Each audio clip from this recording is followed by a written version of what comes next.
El jugador del Real Madrid, Sergio Ramos, aprovechó su viaje a Cuba como embajador de UNICEF para visitar una compañía de teatro infantil y una escuela primaria.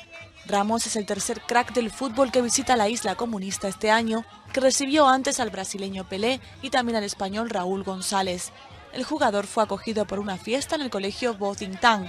Ramos es el futbolista europeo más joven en alcanzar 100 partidos internacionales con su selección y es considerado uno de los más emblemáticos de la llamada generación de oro del fútbol español, que conquistó entre 2008 y 2012 el histórico triplete, Eurocopa, Mundial y Eurocopa.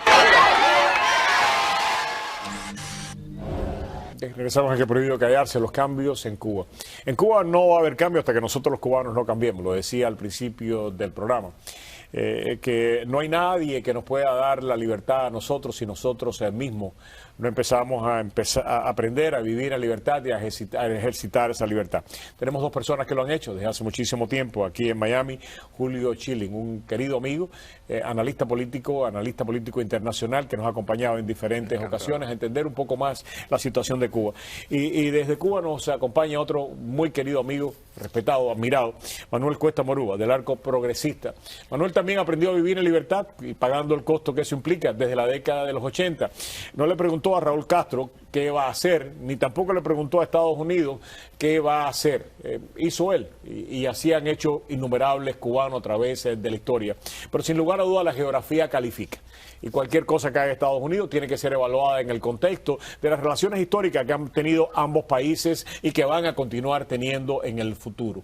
Ha habido cambios en la política de Estados Unidos hacia Cuba y recientemente el ex secretario de Comercio de Estados Unidos durante la administración de Bush y además fue uno de los principales arquitectos de un plan para democratizar al país durante la gestión del presidente, pues se ha pronunciado acerca de la política del presidente y le ha pedido a sus amigos republicanos que le den un espacio reconociendo de que el gobierno cubano es un gobierno tiránico, reconociendo de que no va a haber participación de los empresarios norteamericanos en largo tiempo por dos cosas, por el embargo por un lado y por otra porque la legislación vigente en Cuba no lo permite, pero termina diciendo de que básicamente, y no lo cito textualmente, de que hasta ahora la política tradicional no ha funcionado y que hay que darle una oportunidad a lo que está haciendo el presidente Obama. Por supuesto que ha habido una gran polémica dentro de los mismos círculos republicanos. Comencemos por ti, Julio. Estoy seguro que tú leíste la carta en el New York Times de Gutiérrez. ¿Qué te pareció a ti? Y cuando él pide mesura, cordura, tu posición. Roberto, no me sorprende. Mira, yo creo que todos nos sentimos orgullosos de tener un cubano en un puesto tan alto como ministro de Comercio en la administración de George W. Bush. Pero Carlos Gutiérrez, antes de tener ese puesto, durante su estadía como ministro de Comercio y después, siempre ha estado a favor de y ha promovido las relaciones con China comunista. O sea, que él pues cree en la noción de libre comercio y de un comercio donde no se ponen condiciones de derechos humanos, derechos laborales, etcétera. En otras palabras, está siendo consistente con una práctica que ha tenido. Estaba al lado de Jeb Bush hace solamente unos días cuando Jeb anuncia su candidatura hacia la presidencia de los Estados Unidos. Y sin lugar a dudas un referente indispensable en círculos de poder, sobre todo círculos de poder económico en el país a la hora de tomar decisiones, en cualquier índole. Pero en el caso cubano me imagino que su posición será tremendamente respetada por todos esos grupos que en estos momentos están diciendo cuál debemos o no apoyar la política hacia Cuba. ¿Eso va a tener ese impacto? ¿Va de alguna manera a cambiar la posición del Partido Republicano? No lo creo porque, mira, yo creo que si lo que estamos hablando, y en el artículo él hace un pequeño detalle hablando de hacer una cola en el calor terrible de La Habana, y está haciendo una referencia a tal vez un mejoramiento en el sentido económico. Y yo creo que cuando tomamos en cuenta que el partido comunista más grande del mundo tiene la segunda cantidad mayor en el mundo de millonarios, me refiero a China, pues yo creo que si lo que está apuntando es tener una cierta mejoría, elevar el estándar de vida, pero reteniendo el poder dictatorial, pues yo creo que en eso existen modelos China, Vietnam, Laos, donde sí ha habido ese tipo de condición. Pero no leo absolutamente nada de exigir a cambio de tener esas relaciones de respeto a los derechos humanos, de cambios necesarios en el sentido ¿Cuál es la visión político de Cuba de todo lo que está pasando? Precisamente vamos a pasar a Manuel Cuesta Moro en solamente unos segundos, pero antes hemos preparado este reportaje que después vamos a pedirle a él, que solamente lo puede oír por supuesto, que nos ayude a analizar. Una cajita como esta puede pasar desapercibida en casi todo el mundo, pero en las calles de La Habana es la prueba de que un gran cambio está por llegar a Cuba. Nosotros los jóvenes, por lo menos yo me siento súper a gusto y súper contento con que hayan puesto locales como estos con acceso a Wi-Fi. El anuncio ya es oficial. 35 espacios públicos con Wi-Fi deberán comenzar a funcionar en todo el país. Y la tarifa actual de conexión bajará a la mitad. El programa ya se comienza en los próximos días. Comenzarán esos puntos en la ciudad donde la población tendrá acceso. Ya se hicieron los primeros ensayos, las primeras pruebas. Debe ser el próximo mes de julio que pueda estar a tope ya el inicio de esos puntos. Aunque el acceso a $2 la hora no estará al alcance de todos. Pero no solo el precio preocupa a los potenciales usuarios. Ha ido demandada ya por la juventud desde hace mucho y qué bueno que ya se ha abierto. Ahora hay que ver también la posibilidad y la conectividad también. El gobierno cubano, que ha sido acusado de restringir el acceso de la población a Internet, afirma que el país pretende cumplir con la Agenda Conectar 2020, según la cual le quedan 5 años para lograr que al menos el 50% de su población tenga acceso a Internet. Efectivamente, pasamos directamente a Cuesta Moro en Cuba. Manuel, primero que todo, tu lectura de la carta de Gutiérrez, tu lectura de los cambios ya vistos desde la perspectiva. Tú fuiste uno de los que lograste hablar con el presidente en Panamá cuando la Cumbre de las Américas, uno de 2 opositores cubanos que logró hablar con él. Tu lectura de todo esto que está pasando y cómo nosotros lo podemos entender mejor. Adelante. Sí, mira, yo creo que lo que está pasando es fundamental para impulsar el proceso de democratización en Cuba. Yo lo veo desde la perspectiva de que el cambio de política de los Estados Unidos acelera el cambio de la sociedad cubana, obliga a un desplazamiento de todos los actores del escenario cubano en una dirección u otra. Eso se está viendo con el gobierno cubano, que está haciendo obviamente resistencia a la oferta norteamericana, pero que al mismo tiempo está obligado a abrirse un poquitico más a la sociedad. Desde el punto de vista de la tesis de que el comercio ayuda a la liberalización política, por supuesto hay muchas dudas en esa dirección. Yo soy uno de los que participa de esa duda, pero para mí el cambio de política no lo circunscribo a la opción de comerciar con Cuba, sino a despejar, a quitarle tensión al histórico conflicto que siempre ha existido entre los dos gobiernos, porque eso ayuda a la sociedad civil cubana y eso ayuda a la oposición cubana. Y eso lo estamos viendo ahora mismo. Hay una mayor comunicación entre los actores de la sociedad civil con la ciudadanía en la dirección de respaldar alternativas. Por otro lado, hay un mayor contacto y una mayor comunicación entre la sociedad civil misma y entre los opositores.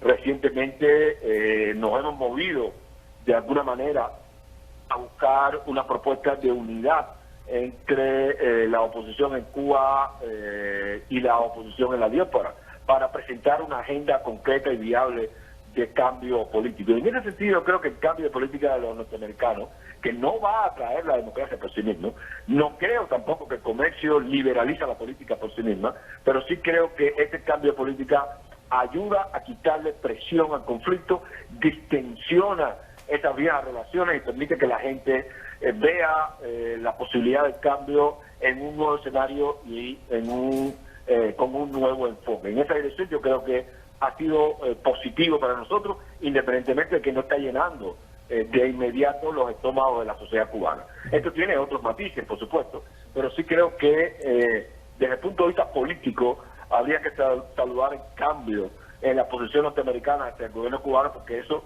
realmente nos está ayudando. Una pregunta que te quería hacer, Manuel. Para una pregunta que te quería hacer. El presidente, y la pregunta se la voy a hacer a los dos, a ti desde Cuba y a Julio desde aquí de Miami, pero empiezo contigo. Tú tuviste la oportunidad de hablar con el presidente en Panamá.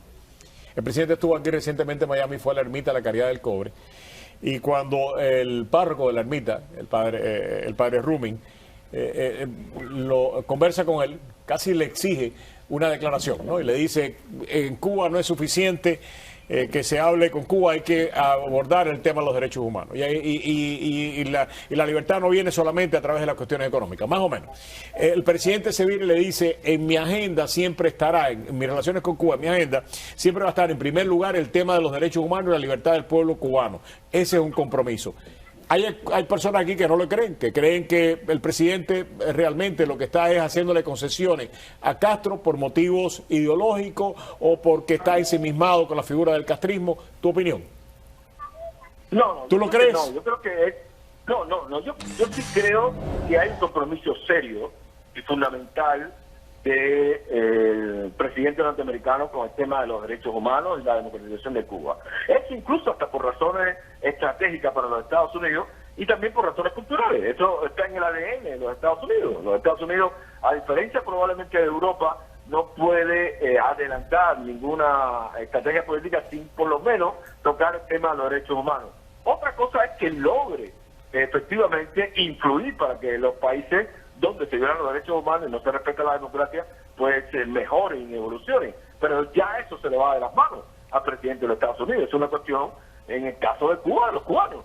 De lo que se trata es de que yo creo que hay una interpretación en un sentido negativo de la actitud del presidente norteamericano, porque está ensayando un enfoque que rompe con el esquema tradicional al que hemos estado acostumbrados en el hemisferio occidental y sobre todo los cubanos. Un enfoque duro, de ahogo, de acoso y de aislamiento, supuestamente para lograr la democratización del país.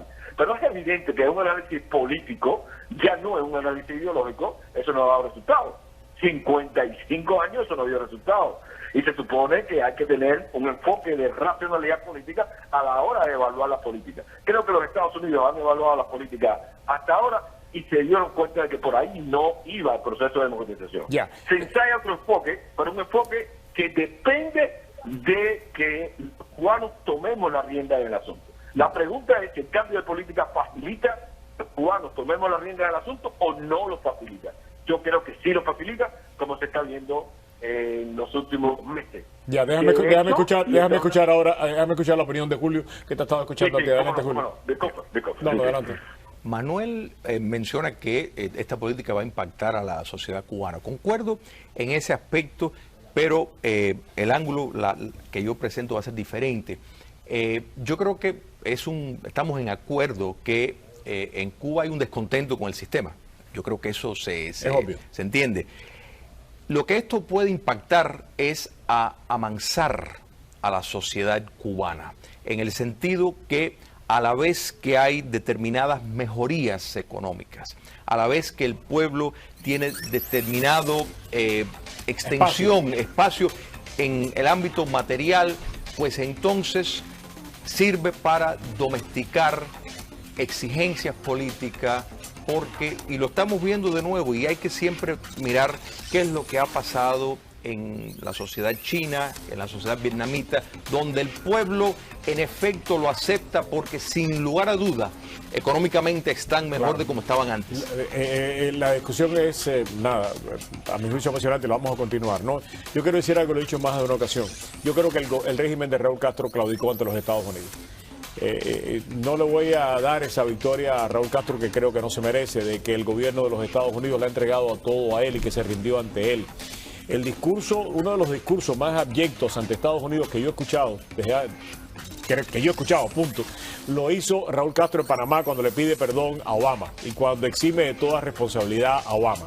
Si eso no es claudicar, si eso no es rendirse, a mi juicio, yo tengo que reinterpretar qué es lo que quiere decir claudicar y rendirse. Pero lo que necesita Raúl Castro, lo he dicho más de una ocasión y no por ti, tú lo sabes bien que no es por ti, pero buscar todo ese discurso, toda esa actitud ante su gente en Cuba, es decirle, pongan la radio de Miami y escuchen cómo están diciendo que yo soy el gran estadista que he doblegado a Estados Unidos, que he logrado derrotar a Estados Unidos, que Estados Unidos me dio todo lo que yo quería sin yo tenía que dar nada. Lamentablemente yo no voy a ser vocero del raúlismo. Gracias. Y tú sabes que no es por ti lo que estoy diciendo. Gracias, Julio. Gracias, Manuel. Un fuerte abrazo, ¿eh?